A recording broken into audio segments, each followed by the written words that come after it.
What does it mean to be truly wise? Is it about having all the answers, impressing everyone you meet, or getting thunderous applause for your brilliance?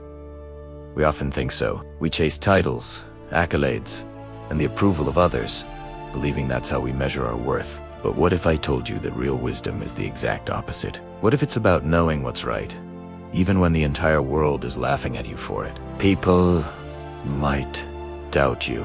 They might misunderstand your choices. They might even call you a fool. But genuine strength isn't found in arguing back or trying to prove them wrong. It's found in the quiet calm you maintain when no one else sees your vision. It's the patience to let your actions speak for you. Because true, lasting success is never built on the fragile foundation of applause. It's built on the solid ground of knowing the right thing to do and then doing it. Silently and consistently, day after day. Let me tell you a story that perfectly captures this idea. Once upon a time, in a grand and distant kingdom, there lived a minister renowned for his extraordinary wisdom. He was the king's most trusted advisor, his right-hand man. His counsel shaped the destiny of the entire kingdom, and his insights earned him a level of trust that no one else in the court could claim. But with great trust comes great envy. The other ministers, simmering with jealousy, watched him from the shadows. They couldn't stand how much the king relied on his judgment. They weren't just waiting for an opportunity to discredit him. They were actively searching for it, desperate for any chance to make him look foolish and tear him down. One day, their moment finally arrived. During a full session of the royal court, the king turned to the wise minister with a curious, almost teasing look in his eyes. He said, "My friend, you are wise beyond measure, but I must confess, your son seems rather foolish." The court fell silent, hanging on the king's every word. The king continued, "Every single morning, without fail, I meet him during my walk in the royal garden. And every morning, I ask him one simple question: which is more valuable, gold or silver?" The king paused for dramatic effect, a smirk playing on his lips. "And every single day," he declared, "your son chooses silver." The courtroom erupted in boisterous laughter. The other ministers exchanged triumphant glances, their long-held jealousy finally finding its release. Even the king himself let out a chuckle, amused by the boy's perceived foolishness.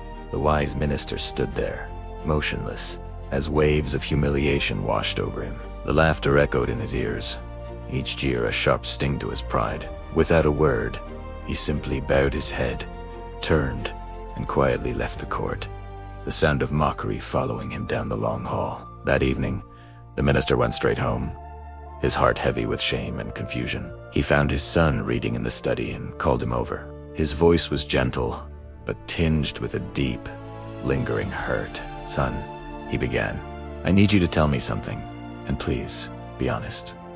Which is more valuable, gold or silver?" The boy looked up from his book, his expression clear and untroubled. "Gold, of course, father," he replied without a moment's hesitation. The minister's brow furrowed. The boy's quick, correct answer only deepened the mystery. "Then why?"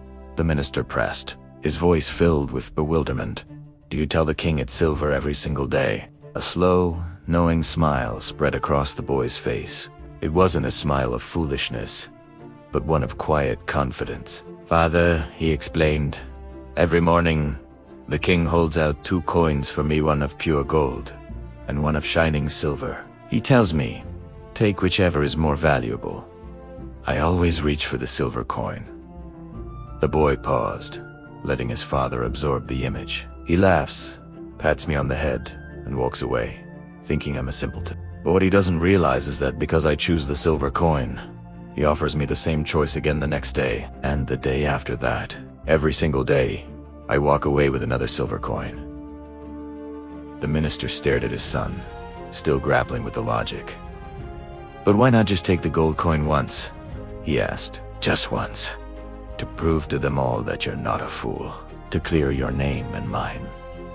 In response, the boy didn't argue. He simply walked over to a small, unassuming wooden box tucked away in the corner of the room. He lifted the lid, and the minister gasped. Inside, dozens upon dozens of gleaming silver coins were stacked in neat, shimmering towers. It was a small fortune, built 1 coin at a time. The boy looked at his father, his eyes shining with a wisdom that belied his age. "These," he said softly, gesturing to the treasure, "are the coins I've collected from the king. This is the reward for my patience."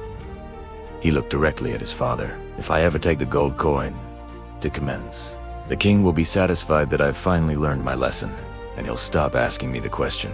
The daily opportunity will vanish. I would rather have a steady stream of silver every day than a single piece of gold just once." He let that sink in before continuing. "The king and his court laugh because they think I'm foolish. They see a single choice, a single moment. But I'm not playing their game. I'm playing a longer one. I am learning patience. I am learning to think for the long term. And I'm learning the incredible power of keeping quiet when everyone else expects you to react and defend yourself." In that moment, the minister stood speechless. A wave of pride, mixed with profound realization, washed over him. The shame he had felt in the courtroom dissolved, replaced by an overwhelming sense of awe. His own son, the boy everyone called a fool, had just taught him the deepest lesson of all. That true wisdom often hides behind the mask of foolishness. The truly wise don't need to shout their intelligence from the rooftops. They don't rush to prove themselves at the first sign of criticism. They understand that real value isn't always what glitters the most in the moment. They let time, patience, and results reveal their worth. From that day forward, whenever someone in the court would mock his son, the minister would no longer feel shame. Instead, he would simply smile, a quiet, knowing smile. Understood. He knew that those who truly grasp the nature of life don't need the validation of others to know their own path. This story reveals a fundamental truth about success and life itself. In today's world, there are essentially two kinds of people. There are those who talk a big game, who need to be the loudest voice in the room, who chase applause and immediate recognition. They grab for the gold coin, taking the short-term win while sacrificing the long-term gain. They achieve a fleeting moment of glory, but their success is often shallow and unsustainable. And then there are the others. The quiet ones, the ones who are content to be underestimated, the ones who silently build their success, day by day, coin by coin, step by step. They are the ones who understand that real progress isn't about dramatic leaps, but about consistent, disciplined effort over time.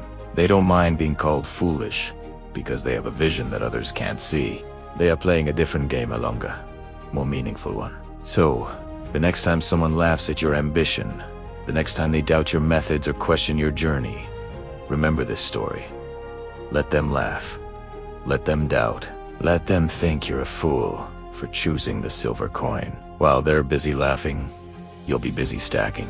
While they're chasing applause, you'll be building your empire. Don't get distracted by the noise. Stay focused on your path, stay patient, and trust your process.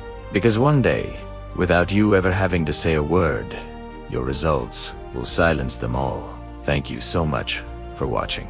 If this story resonated with you, please hit that like button and subscribe for more content that helps you build a wiser, stronger life. See you in the next video.